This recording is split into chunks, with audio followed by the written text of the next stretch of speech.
notes on the top. Just write this on top of your page, please, if you will. The 10 attitudes for leadership development. 10 attitudes for leadership development.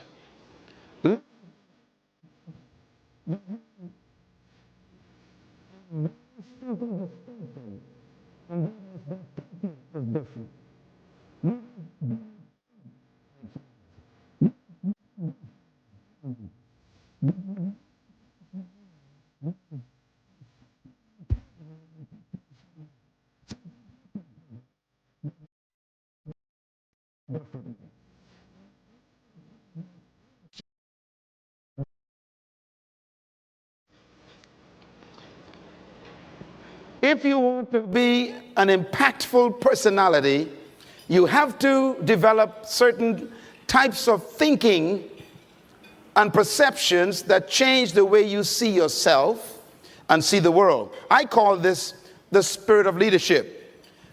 Now, there are only 2 animals on the planet that the Creator identified himself with. I want you to write them down. When I read the entire Bible, which is my favorite book, I read 4 books a month.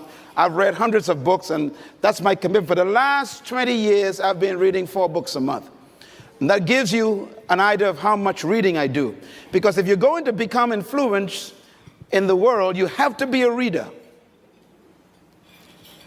And when I read the Bible, I was shocked to find that there are 2 animals that the Creator identified himself with. The first one is the eagle.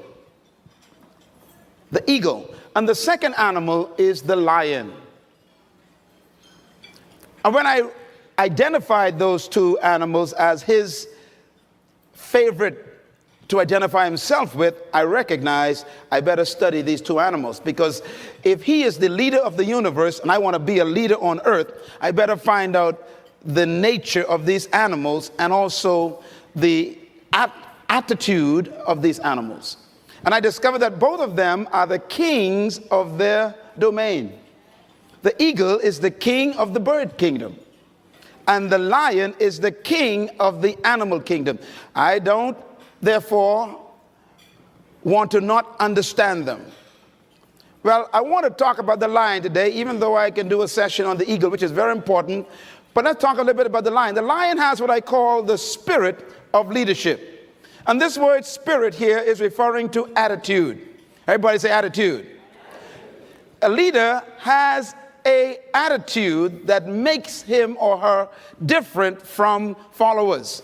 And the lion exhibits that attitude.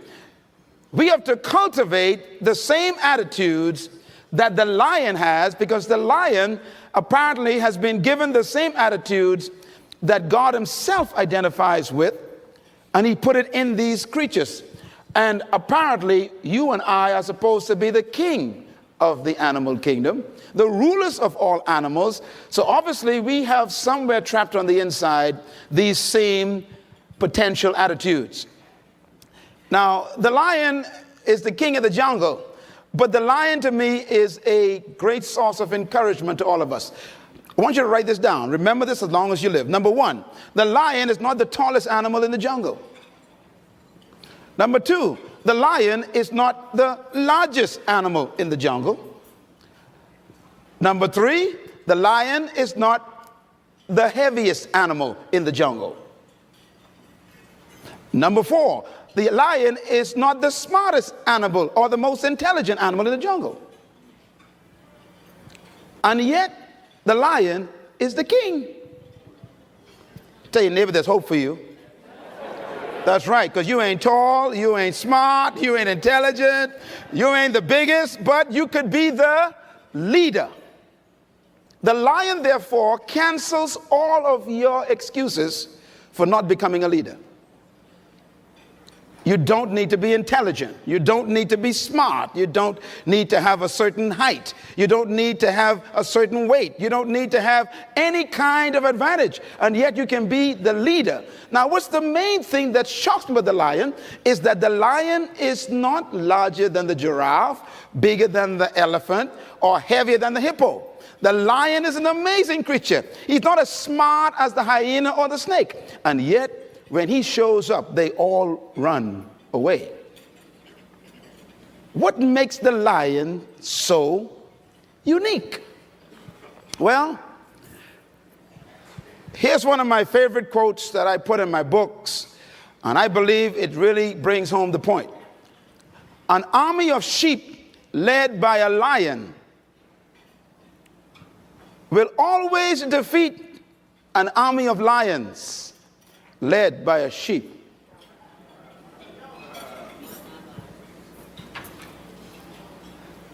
And the answers to that dilemma is this: because leadership can transform cowards into violent warriors. The right kind of leadership can transform a timid into bold people who are fearless. Leadership is that powerful. Leadership can walk into a camp of depressed people, and in 20 minutes they have turned on into unbelievable, powerful armies, because leadership determines everything. Now, why would a lion become the king of the jungle when he has all of those limitations? He's not the tallest, not the strongest, not the smartest, not the heaviest, not the most intelligent, but yet he runs things. And that's because the lion has something that we need to capture. The lion is the king of the jungle because of one word: attitude. Everybody say attitude. Write it down: attitude. The lion has a different attitude that makes every animal afraid of him. Now, we don't want to lead by fear, but it does take respect for you to become a leader. When I use the word fear in the jungle, we're talking about respect. The elephant respects the lion. The hyenas respect the lion. The giraffes, they respect the lion. What makes these massive animals respect such a small cat? The attitude is the difference. For example, a lion will see an elephant, and the thing that comes to his mind, one word: lunch. Now, the elephant is 10 times the size of the lion, probably 50 times heavier, and has more power. One stomp of his feet could destroy the lion. But when the lion sees the elephant, he doesn't look at size and weight and strength and power. He looks at lunch. I could eat this thing. And he acts the way he thinks. Say it. He acts the way. You see, the size is not the problem. The weight of the elephant is not his concern. What makes him act is the way he thinks. And because he thinks he can eat the elephant, he attacks him. Leadership attitude. Now, here's another amazing mystery. The elephant is larger, bigger, stronger, more powerful, heavier, and more intelligent.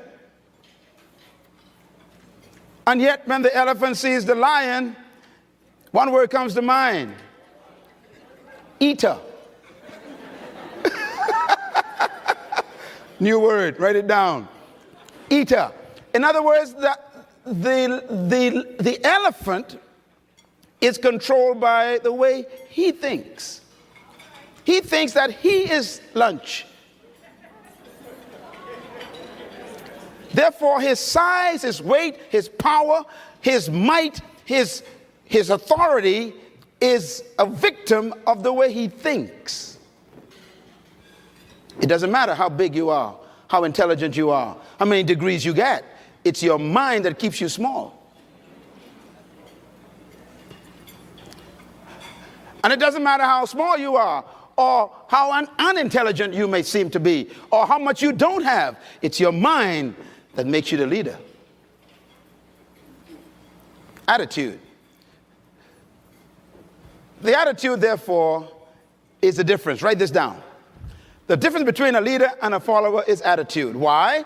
Because it is unique attitudes that distinguish leaders from followers. They think differently.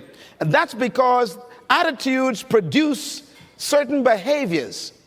And those behaviors stretch the leader beyond the limitations of the norm. In other words, it is the thinking of the person that makes them see circumstances differently.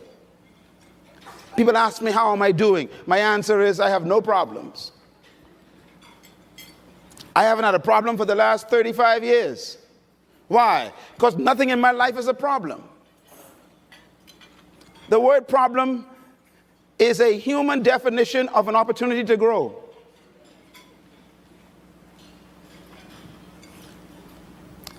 If you call it a problem, it's a negative. If you see it as an opportunity, it becomes a positive. How do you think? Write this down. Attitude is a product of belief. This is very important to develop your leadership. Attitude is a product of belief. You cannot have an attitude beyond your belief. So your attitude comes from your belief system. The lion is the king because of what he believes about himself and what he believes about the lion, the elephant, and the giraffe. He believes that they are lunch, and he believes he can eat them. His belief system controls the whole situation when they meet. I was born not too far from here in a wooden house right down in the lowest income part of this country called Bainstown. I was born in a house on 4 rocks, 2 bedrooms, 11 kids, 1 mother, 1 father. 1 bedroom for my mom and dad, the other for my 7 sisters. Some of them are here today. And of course, the boys had to find somewhere to sleep. I remember sleeping on a mattress on the floor. I remember sleeping on one time on a mat.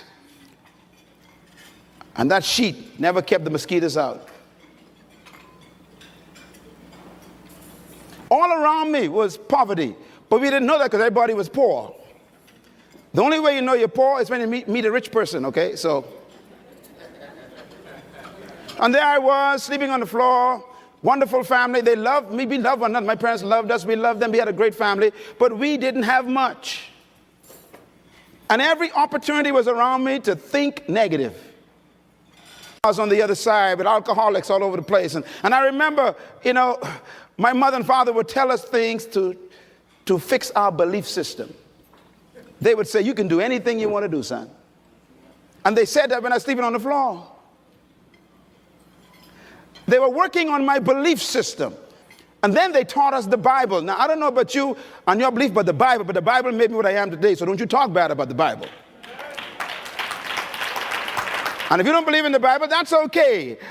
I'm doing just fine, believe me. And the Bible helped me become what I am. But it was that book that checked my thinking, because I was born under colonialism where all my teachers were white and they called us half-breeds. I remember one time my teacher called me a half-breed monkey. He said, you cannot learn. He said, I don't know why I came all the way from Scotland just to deal with you black children. You are uneducable, he says.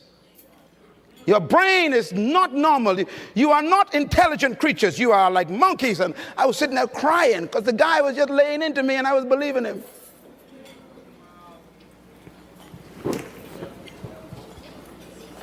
Working on my thinking. I almost believed him. And then I went home and told my mother with tears in my eyes. I had my book in a brown paper bag from the shopping market because we couldn't afford school bags.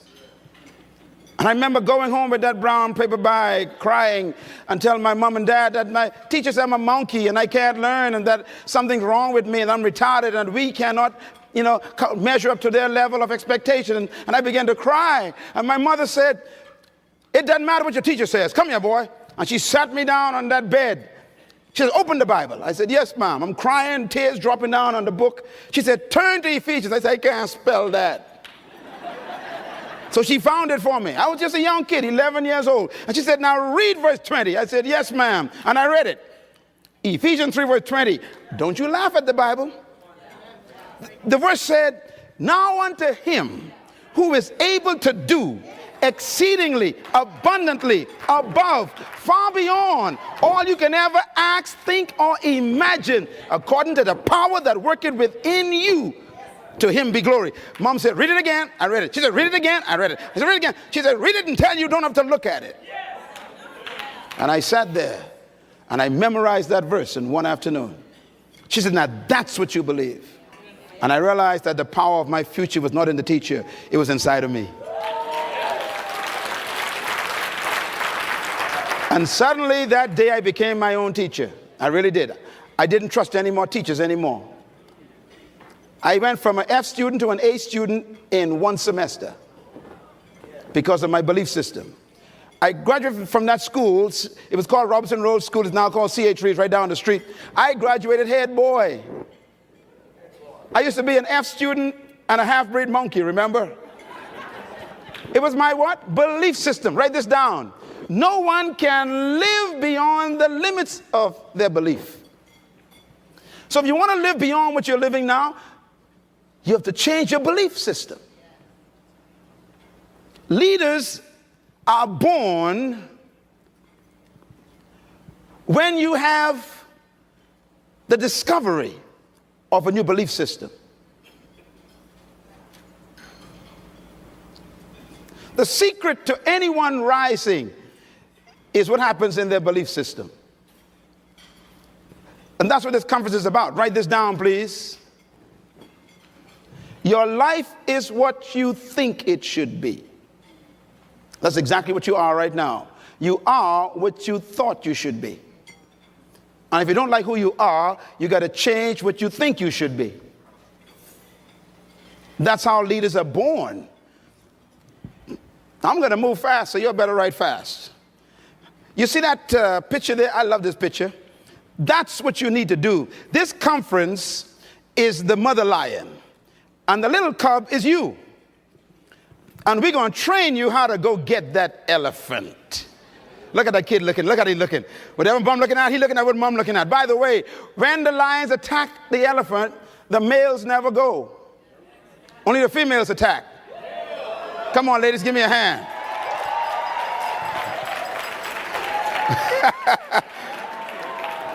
Only females attack. It's amazing. And once the prey is down, then the men come in and start eating stuff. That's because the men are cowards.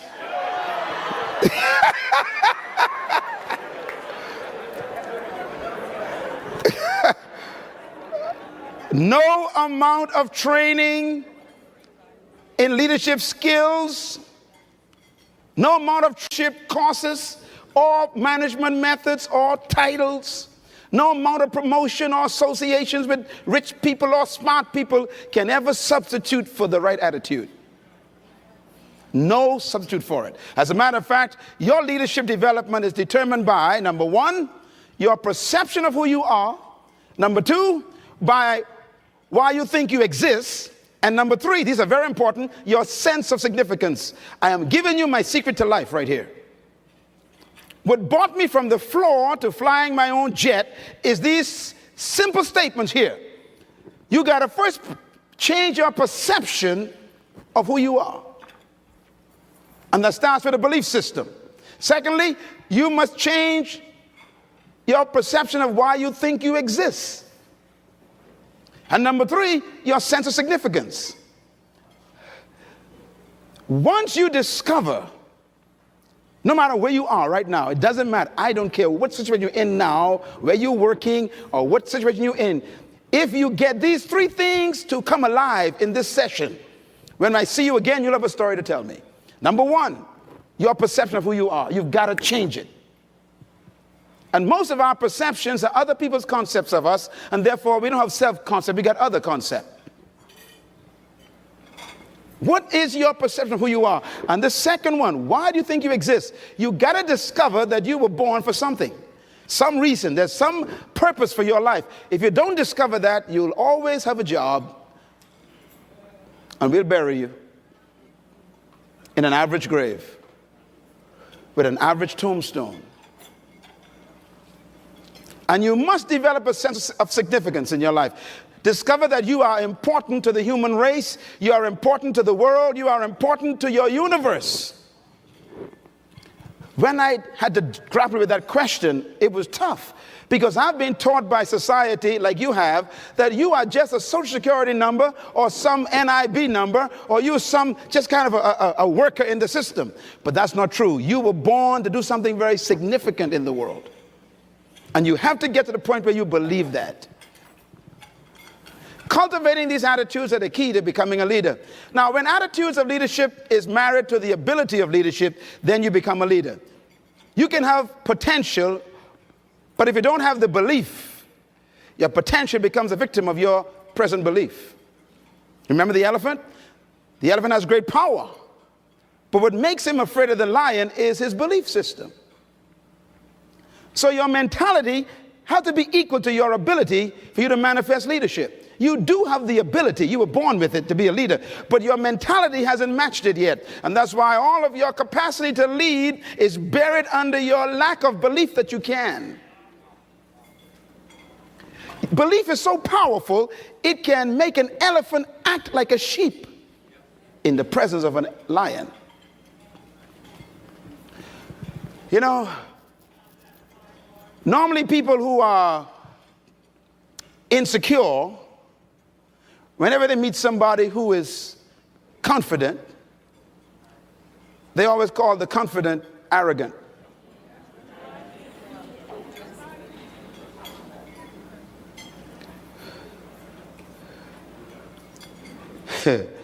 When you discover who you are, you can't help but be confident. I don't pretend, I don't try to have confidence. If you try, that means you ain't got it. You're faking it. Confidence is a product of belief. What you believe about yourself determines the way you think about yourself, and the way you think about yourself is the way you behave. And you behave bold and confident and fearless because there's some things you discovered about you and about life that makes life change a perception. Put it another way, write this down. You can never fully carry out the mandate of leadership if you don't have the mentality of leadership. And that's what this session is about. It's about mentality. As a matter of fact, integrating attitude and attributes and aptitude and altitude produces leadership. That's a lot of apps there. Write that down, please. Each one of them is a different experience for leaders. First of all, your attitude got to be right. Then you must marry that to attributes. That means gifts you were born with. Then you got to marry that to aptitude. That means now you got to educate and train those gifts. That's why you read and study and go to school, for your aptitude to be increased. And then your altitude means you got to change the level of associations you are in. You know, it's amazing. When you change your aptitude, you normally want to change your altitude. Leaders choose their friends based on their destination. And one of the keys to developing leadership is you have to appreciate the fact that no one is responsible for your life except you. I had to take charge of my life as a teenager. And at age 13, I discovered who I was. I became a problem to the whole family. My mom used to say to me, she'd say, "You are a different boy. You are a different child." But something happened to me at age 13. I discovered myself. Different was simply meaning you don't think like the rest of the kids. That's all it means. And remember, thinking is belief system being exposed. And therefore, I married my attitude and my attributes, and my aptitude changed, and I began to study for a different reason.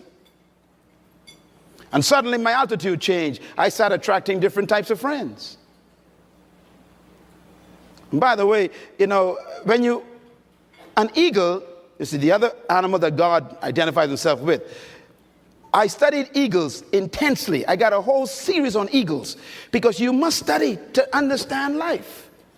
And I discovered what eagles, they said eagles can fly up to 3 to 4 miles in the sky. That's almost high as some jet planes. And do you know that when an eagle is flying at top flight, they say that if an eagle meets another bird in top flight, it has to be another eagle. Because they're the only birds that can fly at that altitude. So, here's a thought to take back to work with you. If you keep running into pigeons,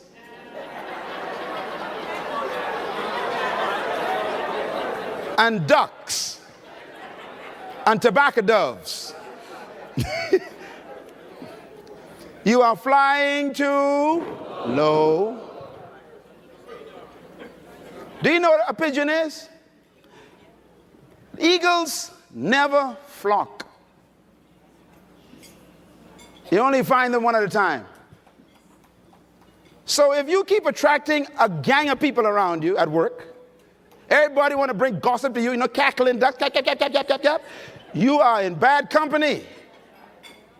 That's why I really want you to give yourself a big hand today, because to come here, you must be an eagle. You left the pigeons back at the office.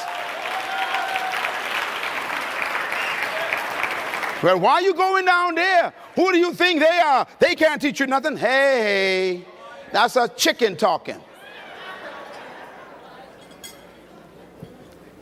And they only fly when they're frightened. If you're going to be a leader, you got to be careful who you fly with. People who criticize got time for it. And that's why I ignore them. I ignore my critics because they got time for it. I'm too busy. I'm too busy succeeding. I'm giving them something to criticize.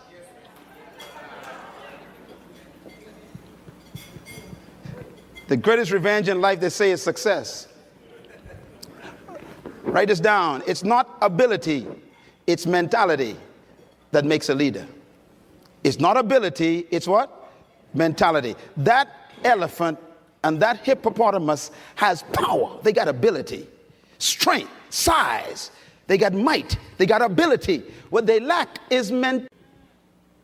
The lion got a different mentality, so he eats them for lunch.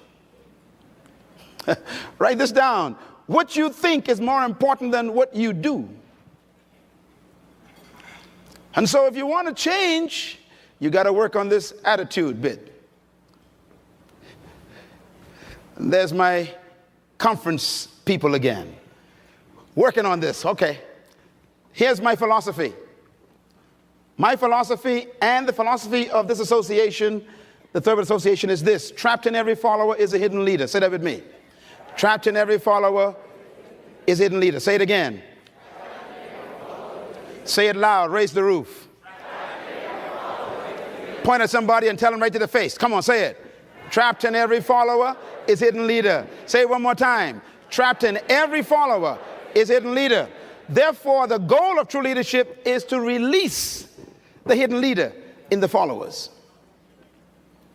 If you are a true leader in your department or in your company supervisory position, if you are a true leader as a pastor or maybe as a manager in some company, your greatest example of leadership is production of leaders. True leaders do not maintain followers. They produce leaders. True leadership focuses on producing leaders, not followers. That picture again on that screen, that mother knows that that cub must become a leader. So look how early she's training him. Watching how to watch and study a prey moving across the prairie. Look at that, son. You see how that elephant moves? Right. You see how he swirls? Right. See how he swirls to the weight? Right. Study that. Why? That's going to be your lunch in a few months. In other words, a true leader begins to train people under their care immediately to take leadership. I put it to you that every one of us got a little leader hidden on the inside. That's you right there. Look at that. Isn't that cute? Inside that little cub is an awesome beast. Tell your neighbor, don't misjudge me yet. I'll eat you for lunch. Clap your hands, all you great lions. Come on, let's say it out here. Don't let nobody judge you. You look very innocent right now, but tell them you're going to work for me. Tell them, I'm going to let you work for me in the future. I'm going to hire you. The capacity to lead is in every human being. And leadership is like a tree trapped in a seed. You know, trees are not in the soil. They are trapped in a seed. And every one of you that walked through that door today is a seed that was sent to the planet to produce a tree to serve the world your fruit. That's why you were born. And deep inside of you is a person no one knows yet. And what you've done so far is just initiation process. That's why no one should cancel you yet, because you ain't quite come out yet. As a matter of fact, when they see you, they're going to be glad they sat next to you. Come on, shake your hand right now. Tell them you're going to be glad you sat next to me one day.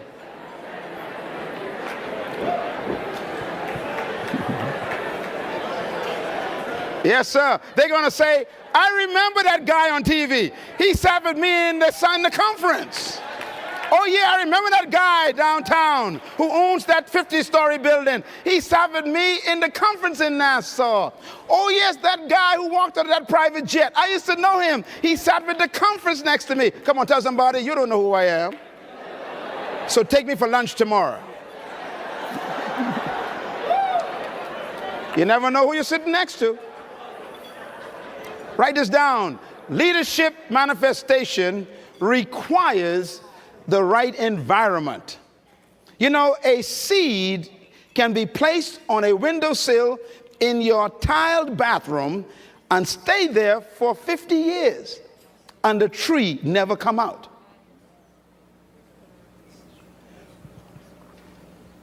Even though the seed has a tree and a forest in it, it is a victim of the environment. If you can just get that seed off that windowsill and put it in soil with a little bit of water, here comes the future. That's the way life is. You are no different from a seed. So coming to a summit like this and sitting among people like this is fertilizer. This whole week is a seed bed. It's soil for you to put yourself in. Matter of fact, when you leave here, imagine you got to prepare yourself. You got to go back to those rocky people in your job. Rocks. I say rocks. That's why you got to buy books from here and get these tapes from these great speakers and these CDs. Why? Because you want to keep fertilizer even when you're away from the conference. You got to keep fertilizer coming. You know, my car is a mobile seminar hall. I got stacks of CDs that I buy, you know, Les Brown and Tim Rebb and all the others, and I put them in my car. And when I'm driving, every time I sit in my car, I'm feeding my seed constantly. Even the music you listen to, got to be careful. It can be poison to your germination of your seed. The next time someone says they want to get to know you, ask them, are you fertilizer or rock? There are some folks in your life right now who are very toxic. They will pollute your seed. You'll never come out. Have you noticed that people who ain't going nowhere want you to go with them? Folks who ain't doing nothing in life want you to do it with them. This is why you got to break away from your best friend sometime to become better. You outgrow people, so know when to leave. If they keep asking you questions, it's time to go. Be with people who you can ask questions. That's how you grow. Write this down, very important. True attitude is manifested in attitude. And what I mean by that is when you discover leadership, it comes out in your attitude. An attitude must be a product of your belief system. Everybody in here have attitude. Everybody. What's about the leadership attitude? There are two types of concepts that I wrote in my book on the spirit of leadership that I try, hopefully people understand it. The first one is the leadership spirit and the spirit of leadership. Two different concepts. The leadership spirit is what you were born with. It's like the elephant being born with natural strength. Every human being in this place was born with the leadership spirit. You were born to be a leader. However, for that spirit to ignite, you must have the spirit of leadership added to it. And that's the mentality. So leadership spirit is inherent in every human being, but the spirit of leadership must be ignited from belief system. Your ability, you never receive it, you came with it. But your ability that you were born with is trapped by the mentality that they gave you from your culture. This is why to be great, you got to divorce yourself from your traditions and your culture. Because convention makes no room for creativity. It doesn't allow you to believe beyond the norm. Matter of fact, they want you to fit in, not stand out. So society is all worked out, it's all designed for you to behave yourself. You know, I was sharing this when I was in South Africa 2 weeks ago I was in Germany one time, driving on the Autobahn, and my host was driving me, you know, for the first time, I went on an Autobahn. An Autobahn is a road in Germany that has no speed limit. Can you imagine that, Bahamians? I know some of you all pray for that to come to the Bahamas, but we ain't long enough for it here in Nassau. So in Europe, they got these big roads called Autobahns. And the Autobahn is unlimited speed, no signs on it, no police ever is on that place. And you can drive as fast as you possibly can, as much as you want. I had never seen one before. So this guy had this beautiful black Mercedes, pick me up. We go into another town. We go into Wilhelmshaven up north. And I went there to speak. And we drove from the town we were in. And this guy came off the side road up on the Autobahn, and we took off.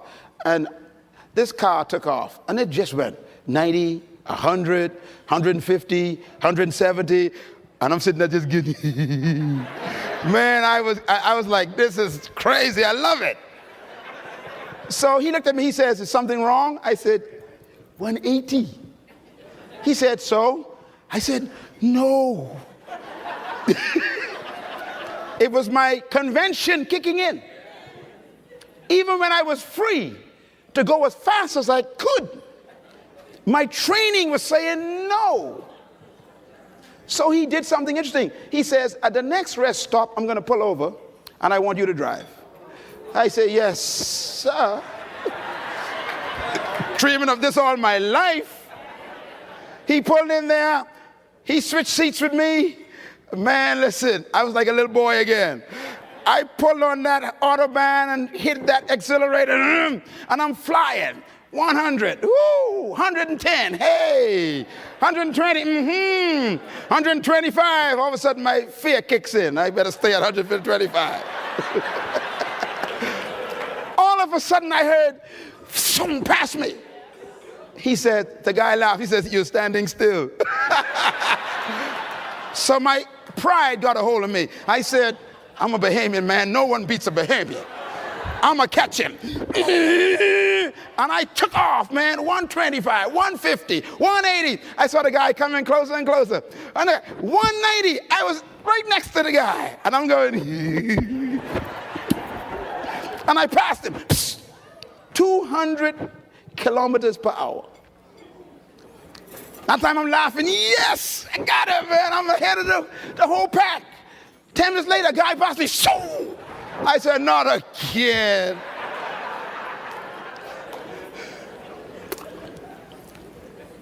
Isn't it amazing that what you celebrate, God's disappointed? All your trophies in your office is your greatest enemy. Write this down. The greatest enemy of progress is your last success. The minute you become so impressed by what you're doing, someone passes you in life. I learned a lesson that day. The car I was in had 300 on the speedometer, 300 kilometers on the speedometer. And at 180, I was proud of myself. And someone passed me at 205. And then my host said to me, "What are you afraid of?" I said, "I don't know." We got to the city. I was confused all night after that. I kept asking myself a question: why didn't I go all the way? And the answer I got was simple: you're trained to limit yourself. Isn't it amazing that you buy a car that can travel 150 miles per hour, 180 miles per hour, and then the same country that sells the car to you puts up a sign, 50. No, you never thought about that. That's the problem. Yeah, see, Ford Motor Company makes the car to make 180, and then they make sure you only can travel 50.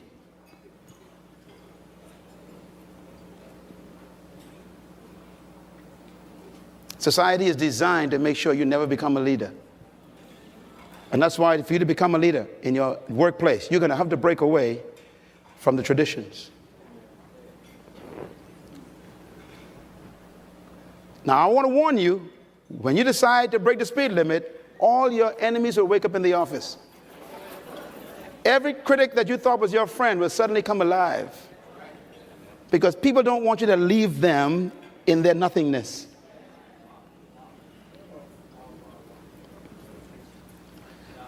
You can't lead from behind. I never forget, one day I was up in South Dakota speaking at a church. Big meeting in the middle of this field where all these farms are. And they took me into town. I'd never seen so many, milk farms. And I saw a whole herd of cows, going down the side of the road on a field. And I noticed that there was no one leading, just kind of a bunch of cows, just kind of walking. And they were all behind each, the ones behind. And I realized that the guys behind, all they saw was hips. Anyhow, y'all are slow. See, what a way to live life, just seeing somebody's rump.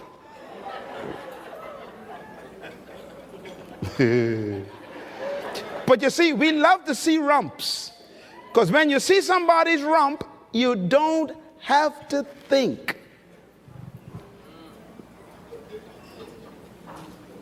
That's why sheep are not leaders. They follow the sheep hips in front of them.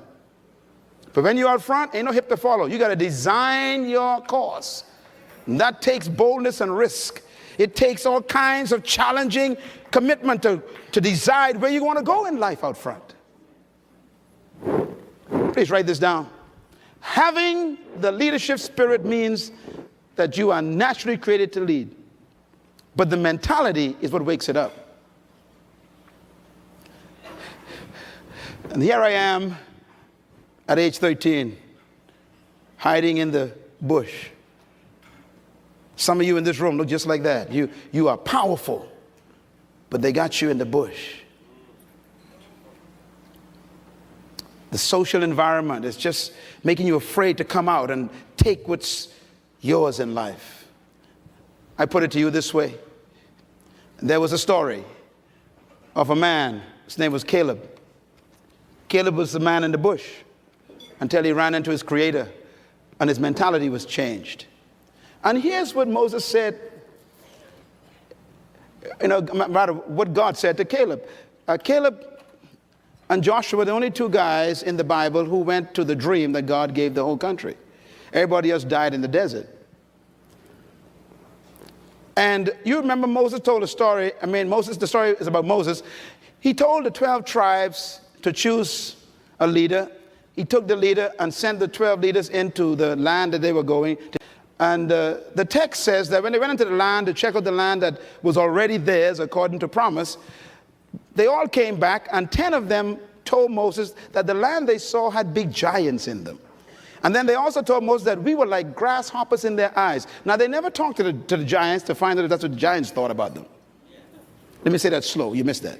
They went into the land to check it out. It was already theirs. They saw some people in the land. They came back and told Moses, the people are like giants. And then they said, and we are like grasshoppers in their eyes. How did they know that? You are the way you see yourself. Do you think you're a grasshopper?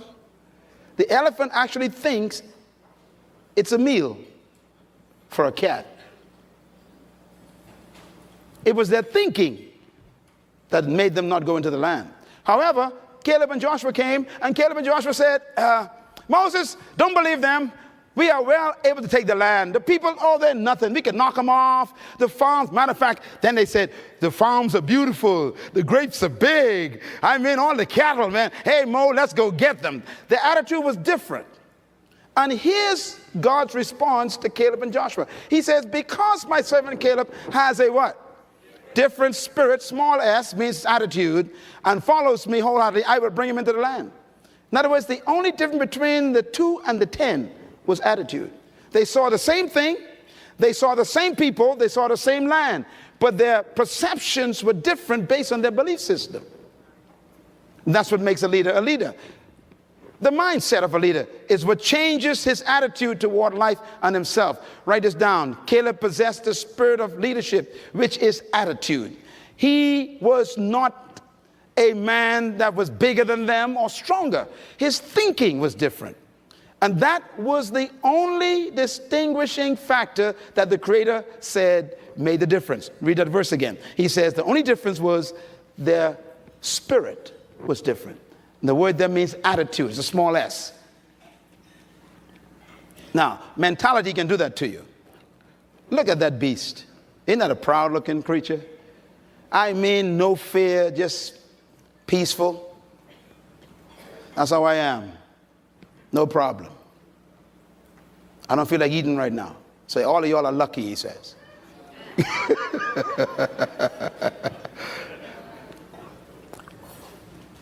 The spirit of leadership refers to attitudes, mentality, and mindset. And it is required for leadership. Therefore, without the spirit of leadership, the leadership spirit remains dormant. And this is a very important point as we bring this wonderful day to a close. The spirit of leadership is necessary for the leadership spirit to come forth. And that's been the key to all great leaders. And sometimes that spirit comes forth under pressure. Many leaders in history are products of circumstances that force them to think differently. That's what makes them emerge as leaders. So having the spirit of leadership means that you understand and demonstrate the mindset of a leader. All right, let me quickly, forgive me for moving so fast because I got a lot to finish here. I want you to write this list down as quickly as you possibly can. I got too much stuff for y'all, right? I know. I'm loaded, man. I'm loaded. Okay. The spirit of leadership is a mindset.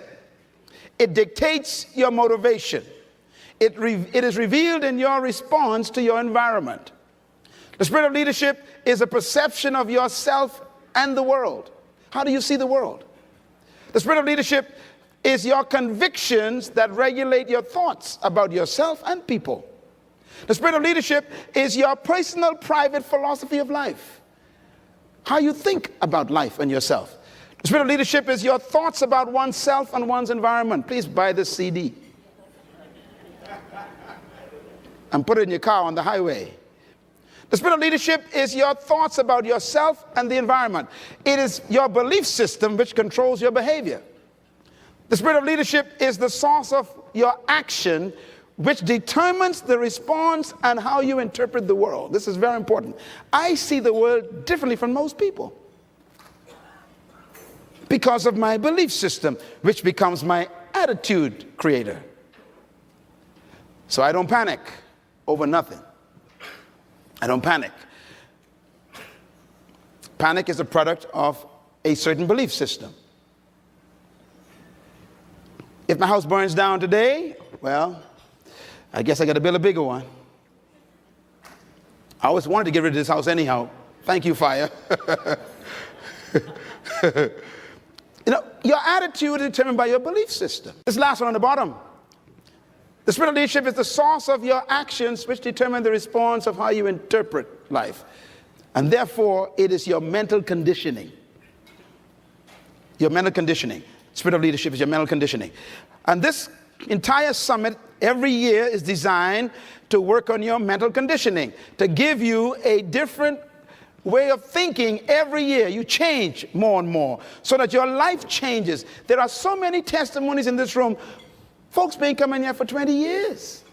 And they went from zero, impacting millions of people today, and they're back every year still. Why? Because they know that it doesn't just happen by luck. Success keeps the right company all the time. All the time. All right, let me give you another list. Write this down. You have to nurture yourself so that you can produce the right attitudes. And nurture means to feed yourself the right information. We are what we think, and we become what we continue to think.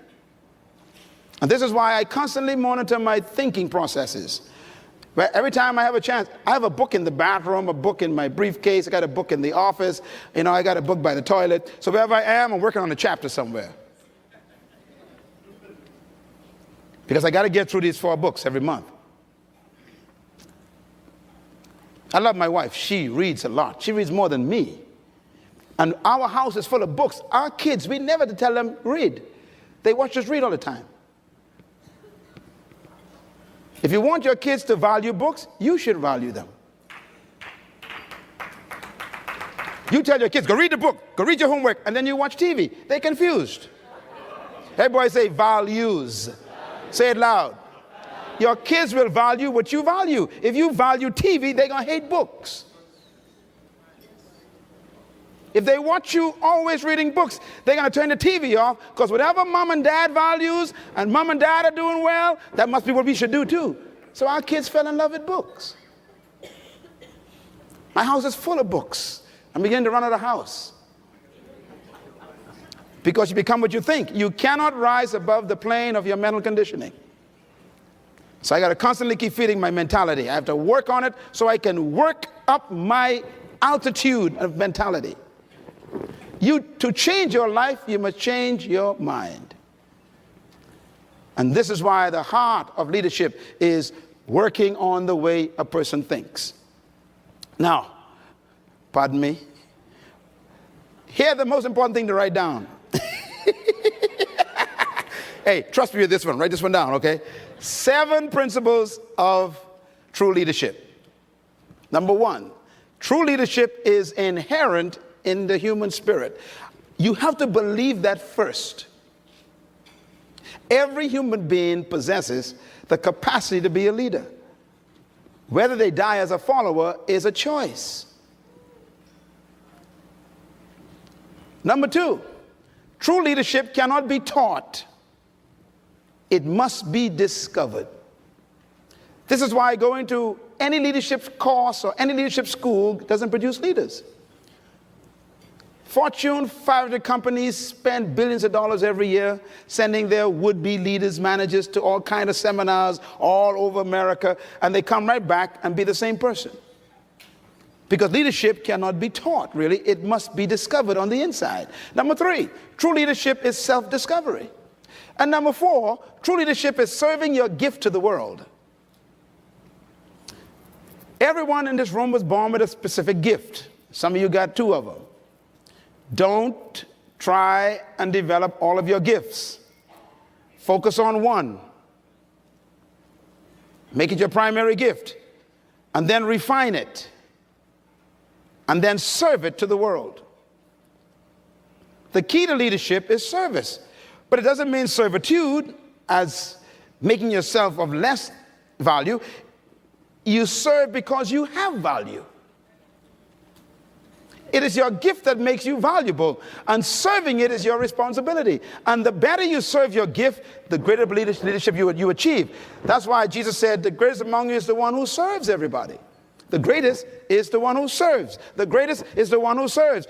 So whoever can serve that gift more effectively, they become the greatest in the group.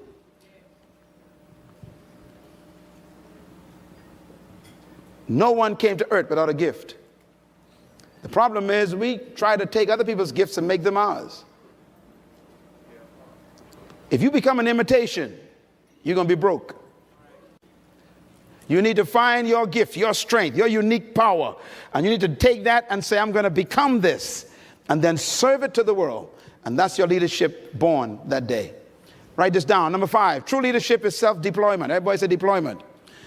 You know, in developing countries, we are basically, by the colonial philosophy, educated to be employed.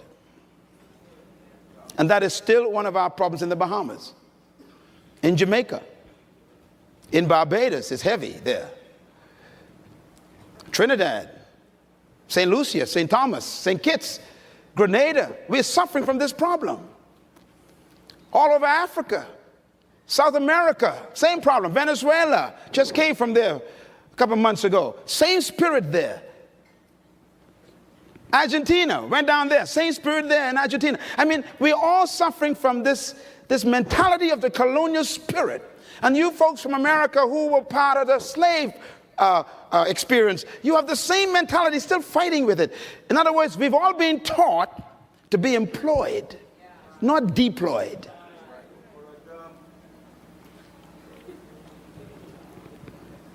And so they always tell you, go to school, get an education so you can get a job. You ever heard that before? Stay in school so you can get an education so you can get a job. They never say stay in school so you can own a business. They don't even think that way. You mean, it doesn't even cross, your parents don't even think that way. And so you follow the convention of the community.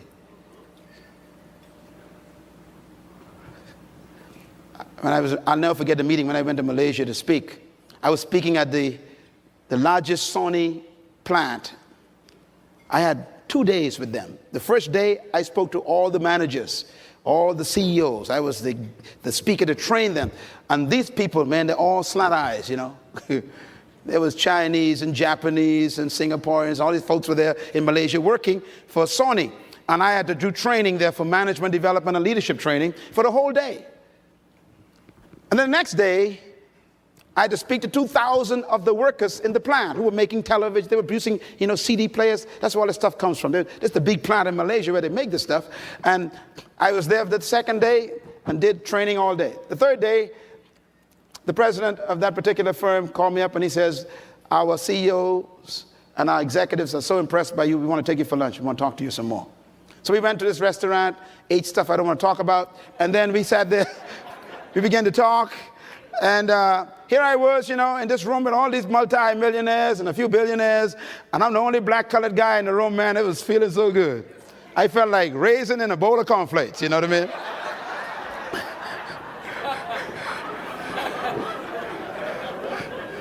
And they were picking my brain, man. They were taking notes, asking me questions, keep writing stuff. And all of a sudden it hit me, you know, wait a minute. All these guys are millionaires, man. I ain't got no $1 million yet. I got it now, but I ain't got no $1 million yet.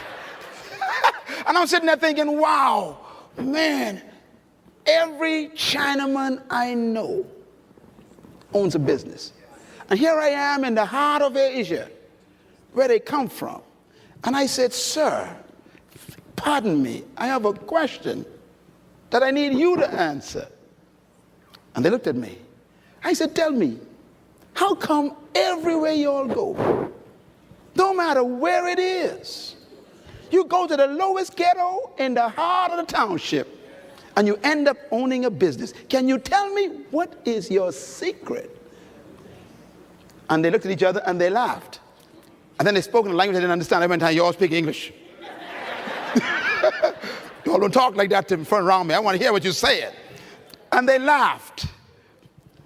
And then the president said to me, he said, well, you know, we've been noticing that ourselves, that everywhere we meet you all, and he meant people like me, he says, you are always seeming to be at the bottom of the ladder. He said, and we couldn't figure it out for a long time. I said, but please tell me, what did you find out? Because I want to know. Because I ain't staying at the bottom of no ladder. And they laughed. He said, well, we have concluded, based on our assessment, that whenever you go into a community, the first thing you look for is a job. He says, when we come into any community, the first thing we look for is a business. He said, it's attitude They don't even look for a job.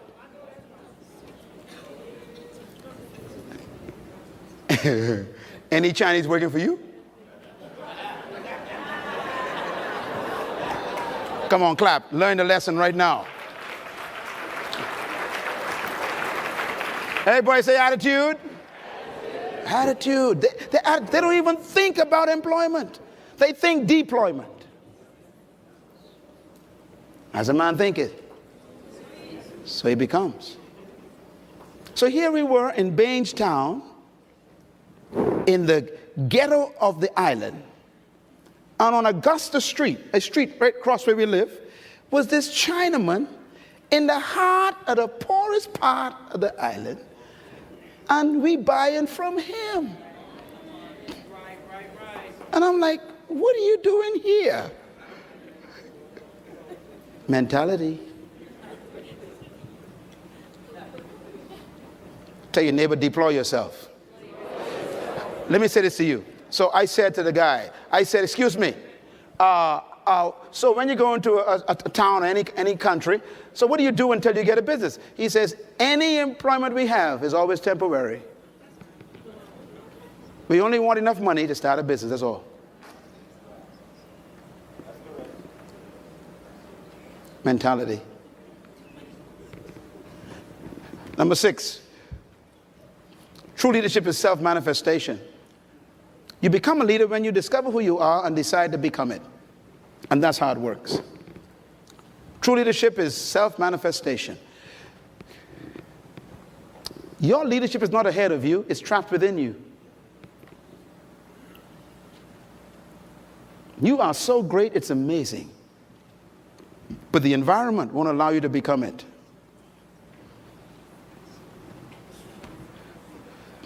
You know, one of the smartest men I know in my life is this man right here, Dr. Jerry Hunter. Smart, intelligent, have so many wonderful gifts. And I made a commitment to him last year. I said, you know, the next few years, we're going to work together. I'm going to get stuff out of you. I'm going to get books out of you. I got to get some stuff out of you. Because you have so much to give to the world. Sometimes our past could hold us back. Mentality just don't allow you to step out and take a risk. What you're doing now, it's not what you could do. Whatever you're impressed with, God's disappointed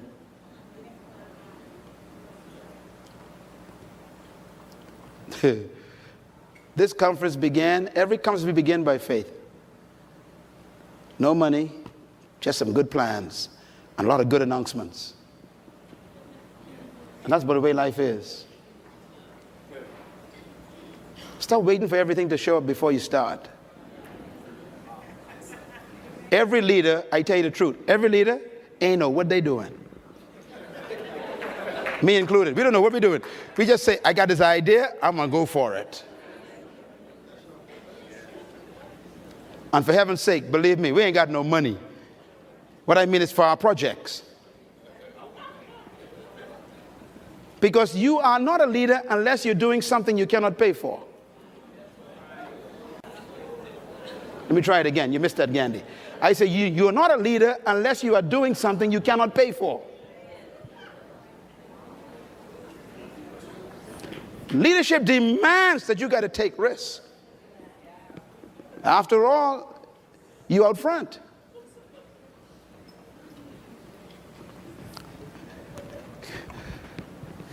And number 7, leadership is self-exposure.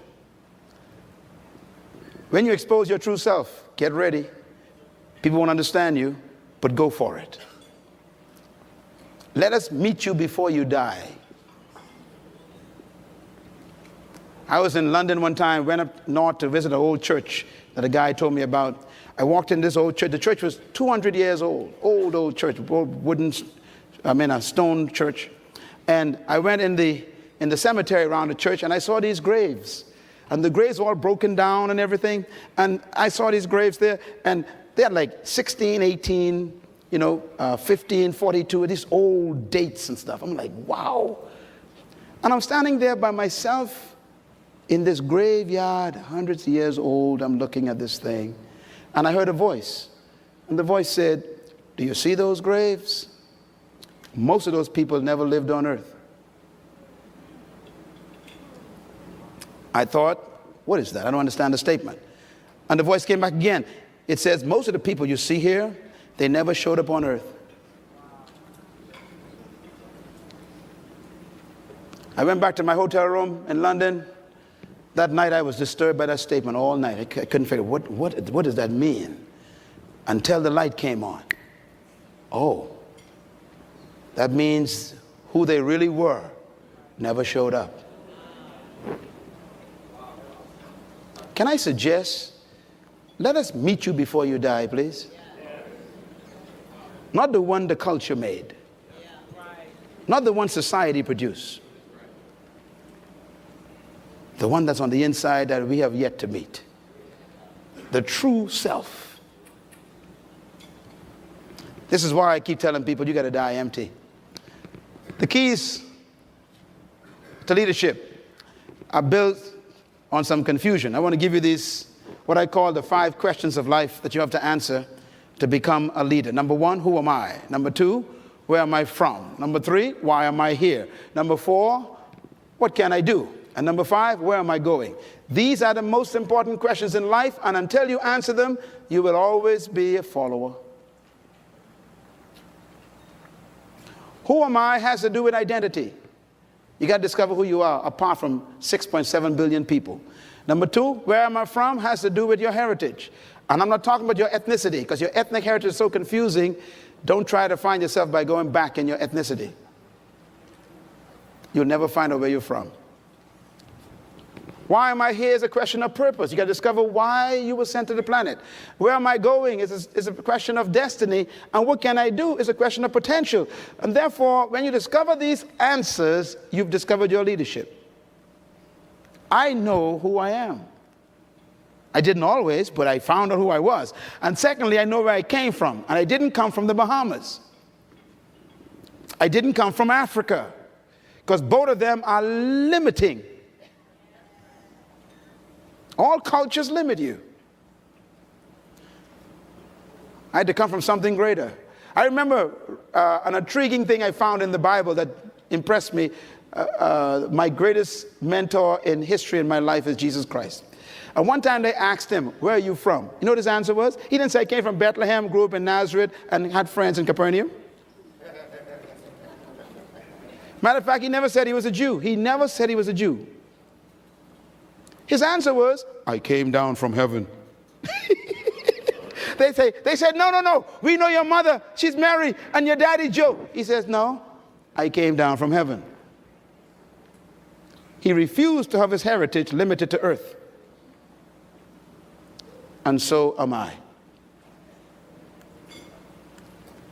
Because you can only be where you came from. You can only do where you came from.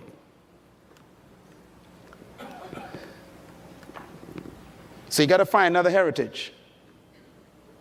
I came down from my father. The word father means source. I came through Mary. I didn't come from Mary. I came through Bethlehem. I didn't come from Bethlehem. I came through Nazareth. I didn't come from Nazareth. Me, I came through Baintown. I didn't come from Baintown.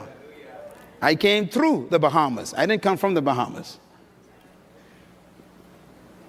Wherever you came from can limit you or give you unlimited thinking.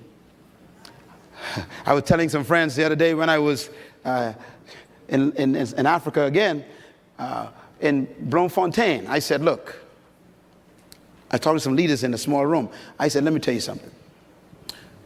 I said, the reason why they call Africa Mother Africa is because you never get your heritage from your mother. Let me say it again, because some of you all missed that.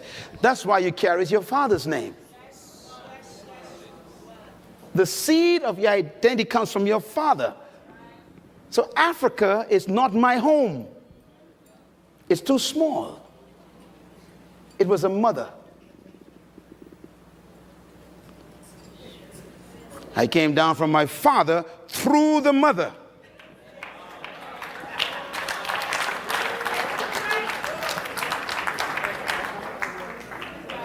That makes me limitless. I'm just like my daddy. All things are possible with my Father.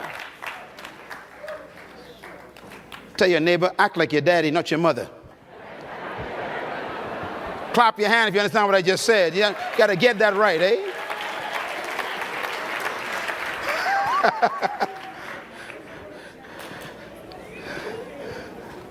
All right, let me wrap this up with some thoughts here. True leadership is not a method nor a technique. True leadership is an attitude, and your attitude comes alive when you become aware of. Again, that has to do with your source again, where you came from. When I discovered that I came out of God, not out of the Bahamas, suddenly the Bahamas became too small for me. So today, we have effects in 90 countries right from this island, because the mentality that was developed here goes beyond this entire region.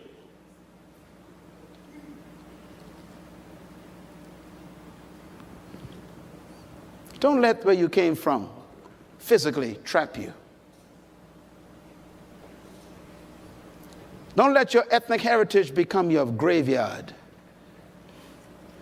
Stop being black and white and yellow and stuff. Forget that stuff. That's too limiting. Become like your father. Be a man. It's a spirit being. There's no limit.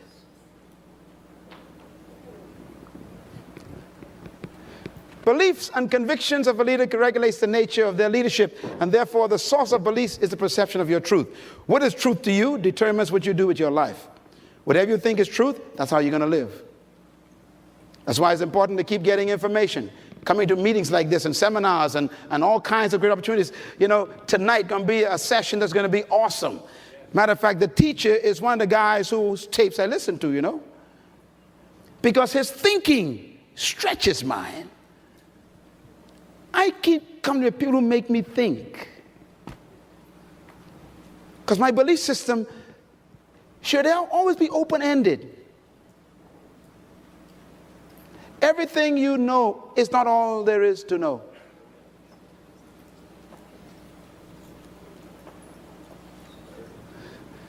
That's why I'm afraid of titles, because titles can stop you from learning.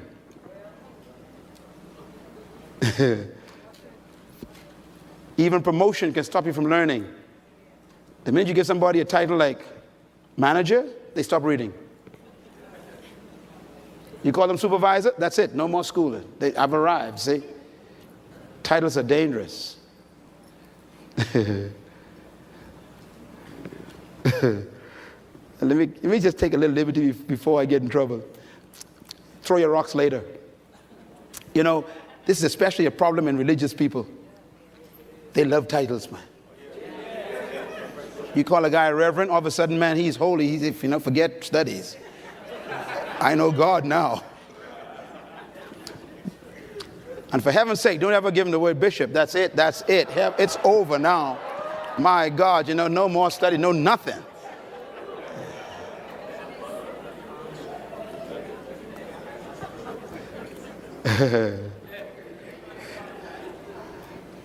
Listen to me.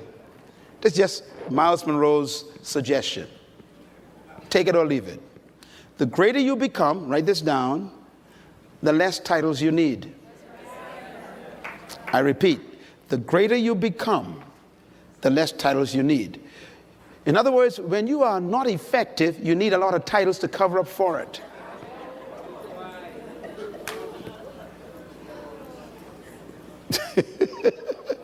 Let me give you an example of great people. The goal in life, write this down, is to only be reduced to your first name. I'm going to say it again. Your goal in life should be to be reduced to your first name. In other words, you keep losing titles. Case in point. You open the Bible, and the first guy you meet, Moses. The guy, what's his last name? Don't know. Don't care. How about this one? Joshua. Hey. How about this one? Samuel. I mean, the guy's a big prophet. Just Samuel. How about David? Man, he's the king. No, just David.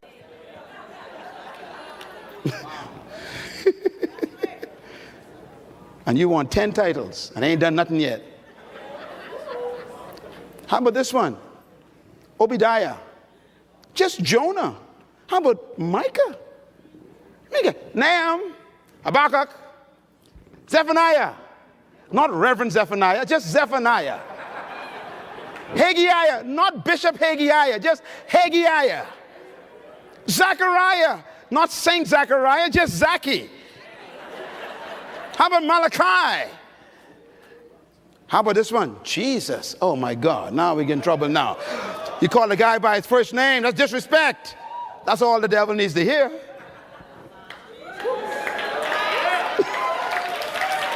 You know, even the devil knows famous people who are effective.